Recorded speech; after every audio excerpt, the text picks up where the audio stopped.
குழந்தை சிறு குழந்தையை கற்பழித்து அவன் கண்ட கண்டமாக வெட்டி பெற்றோருக்கு கொடுத்திருக்கிறான். இதுக்கு நாங்கள் வன்மையாக கண்டிக்கின்றோம். நாங்கள் பொதுநல சங்கத்தில் இருக்கிறோம். சமூக சேவை ஒவ்வொரு உயிர் மக்களும் எப்படி அவங்க தாயாரை காத்து நிற்பாங்க, அவன் சாதாரண முறையை பண்ணிட்டாங்க. அவனுக்கு தக்க தண்டனை கொடுக்கணும். எந்த விதமான அரசியலும் அவனுக்கு வக்கீல்கள் அவனுக்கு ஆதரவு போகாம அவனுக்கு தக்க தண்டனை கொடுத்தவனுக்கு தண்டனை கொடுக்க வேண்டும் என்று கேட்டுக்கொள்கிறோம்.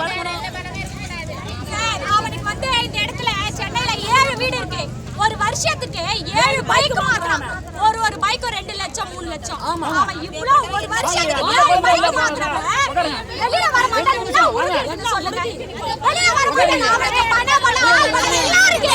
அவன் வெளிய வரலாம் செய்வாங்க. வெளிய வரவே கூடாது. வெளிய வரவே கூடாது.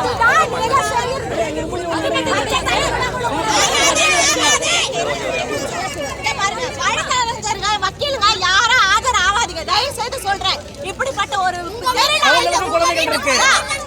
எல்லாரும் மீடியாக்கு சரி, போலீஸுக்கு சரி, வக்கீலுக்கு சரி, எல்லாருமே அவங்க குழந்தை பேத்தி பேரன் எல்லாமே இருக்கு. யாரு அவங்க இந்த குழந்தை வந்து வக்கீல் தயவு செய்து ஆஜர் ஆகக்கூடாது.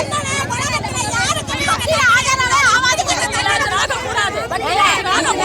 தயவு செய்து இதே மாதிரி இந்த மாதிரி ஒரு வன்முறை நடக்காமல் இருக்கிறதுக்கு வக்கீல்களே தயவு செய்து ஆஜராகாதீங்க. அவனுக்கு தக்க தண்டனை வாங்கி கொடுக்கணும். தக்க தண்டனை வாங்கி கொடுத்து இனிமேல் இந்த மாதிரி ஒரு தவறு ஒரு மிருகத்தனமா இருக்கக்கூடாது. தீர்ப்பா இருக்கும். இந்த மிருகம் கூட மிருகத்தை சொன்னா மிருகத்துக்கே கேவலம். அதை விட கொடூரம் அரக்க நிக்க வச்சு கொளுத்தினா தப்பே இல்லை. வராது. இதை ஃபர்ஸ்ட் செய்யுங்க. அதுதான் வேணும்.